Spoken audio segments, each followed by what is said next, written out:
Innal ladzina yuhibbuna, sesungguhnya orang-orang yang suka antasyi'al fahishatu, terhebohnya tuduhan-tuduhan yang buruk dalam kalangan orang-orang yang beriman. Lahum azabun alim fid dunya wal akhirah, bagi mereka akan beroleh azab seksa yang tidak terperi sakitnya di dunia dan di akhirat. Wallahu ya'lamu, ingatlah Allah Maha mengetahui. Wallahu ya'lamu, ingatlah Allah mengetahui segala perkara. Wa antum la ta'lamun, sedang kamu tidak mengetahui yang demikian. Ini ayat sambungan kepada yang terdahulu, ataupun ayat yang terpisah sudah selesai yang dahulu. Boleh juga kita kata sambungan kepada ayat yang terdahulu, dengan arti al-fahishah di sini ialah membuat tuduhan palsu, fahishah.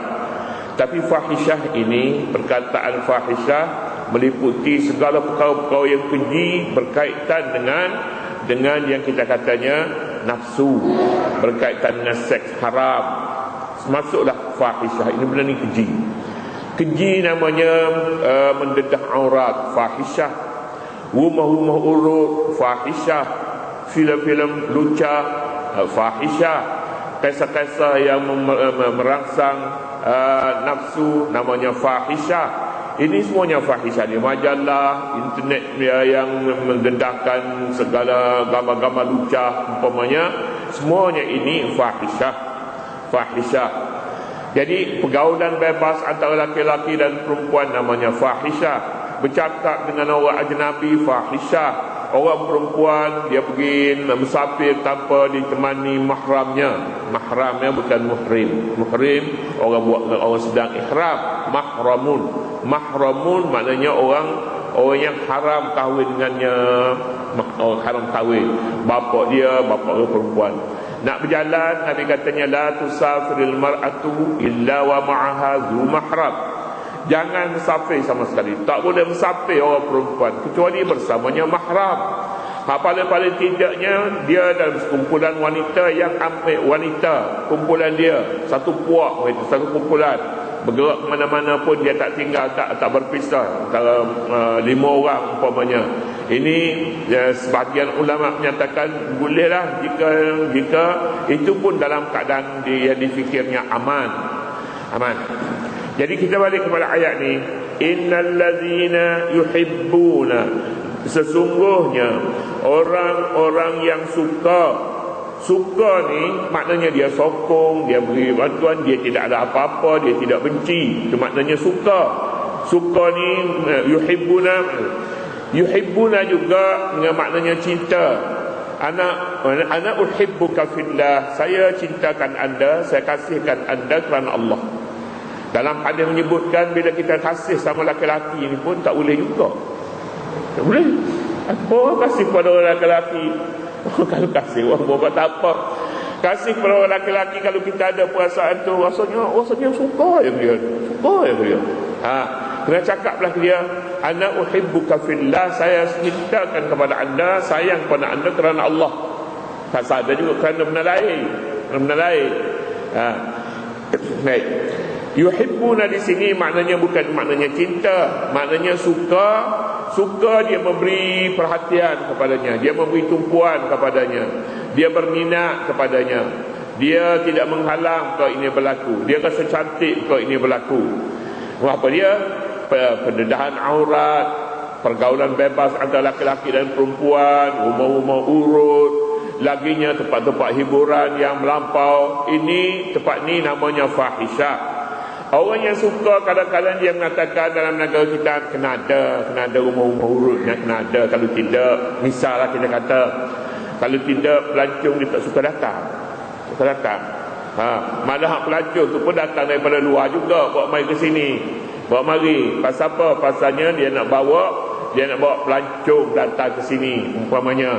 Memang pun pelancong dia datang ke sini, kerja dia tak ada benda lain, dia nak bersuka, dia nak menghibur, dia nak menjamu makan, jamu selera, jamu macam-macam.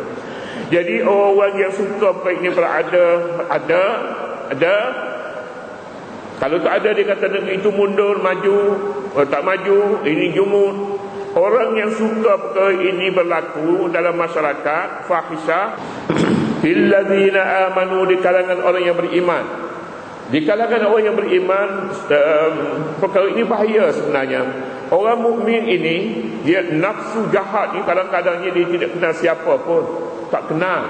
Dia gelap mata habis. Orang yang ada iman, orang yang ustaz, guru. Dulu kita baca dalam sejarah namanya bersisa. Hak lain semuanya dia boleh atasi semua. Tapi bila uji dengan macam wanita, ini bergegar sebenarnya, bergegar.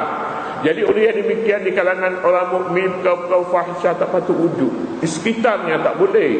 Tak boleh. Dia tak boleh baca, dia tak boleh lihat, dia tak boleh dengar. Dia satu saluran saja yang ada padanya, fahisyah. Dalam hadis pun menyebut jangan tengok.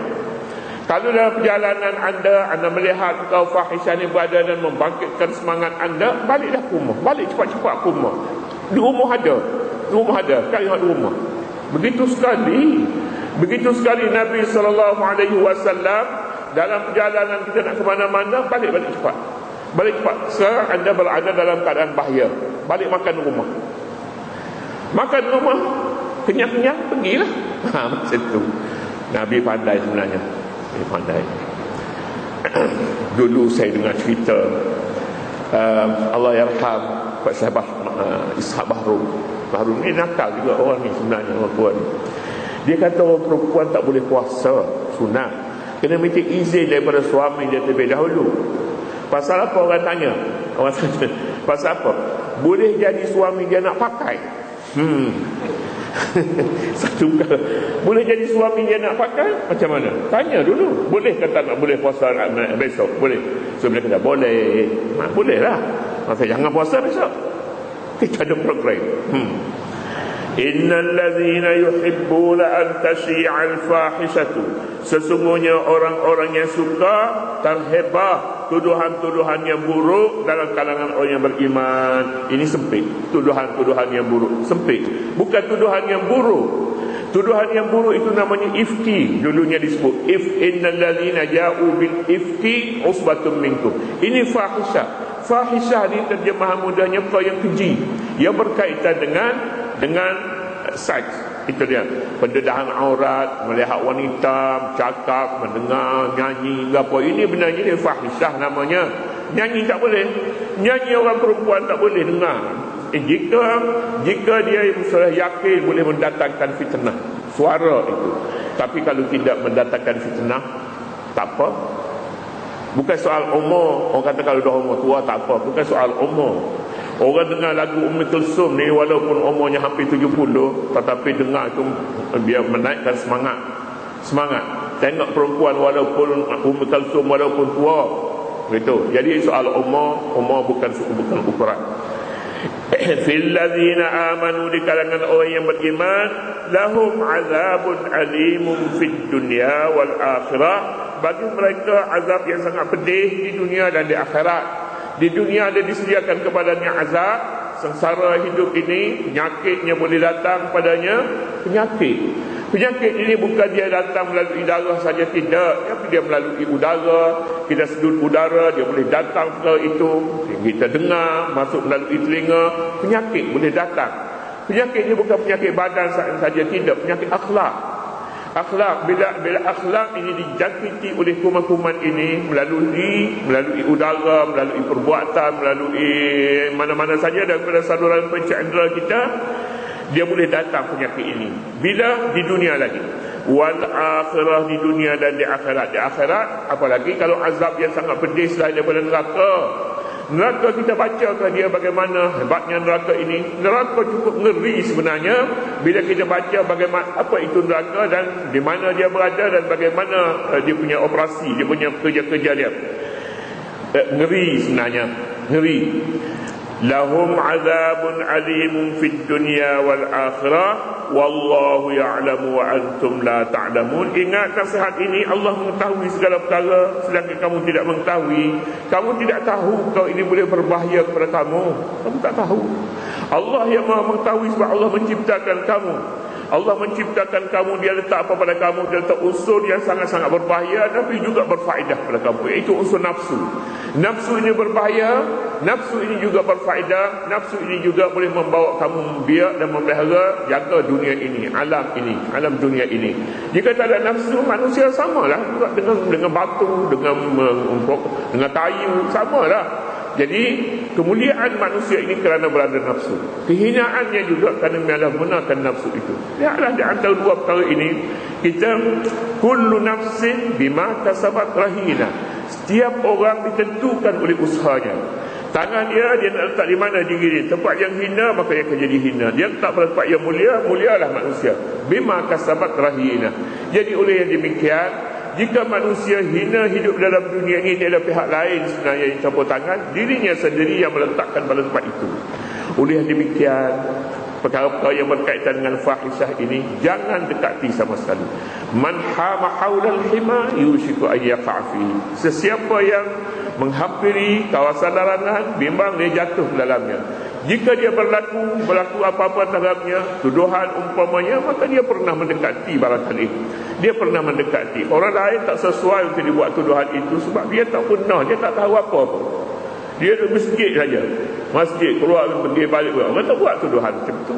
Jadi tuduhan dia seumpama itu ada kelayakan dan kemunasabahan dengannya. Oleh demikian jauhi pada tempat itu. Kamu tak tahu, tapi Allah Subhanahu Wa Taala Maha mengetahui betapa besarnya bahaya akibat daripada al-fahisyah.